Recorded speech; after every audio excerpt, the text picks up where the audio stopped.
கபாலஸ்தலம் என்று சொல்லப்பட்ட இடத்தில் அவர்கள் சேர்ந்த பொழுது, அங்கே அவரையும் அவருடைய வலது பக்கத்தில் ஒரு குற்றவாளியையும் அவருடைய இடது பக்கத்தில் ஒரு குற்றவாளியையும் சிலுவைகளில் அறைந்தார்கள்.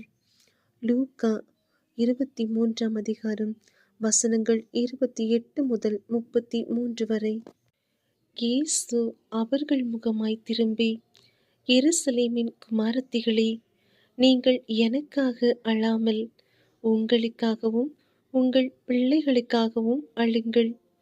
இதோ மலடிகள் பாக்கியவதிகளென்றும் பிள்ளை பெறாத கர்ப்பங்களும் பால் கொடாத முலைகளும் பாக்கியமுள்ளவைகள் என்றும் சொல்லப்படும் நாட்கள் வரும்.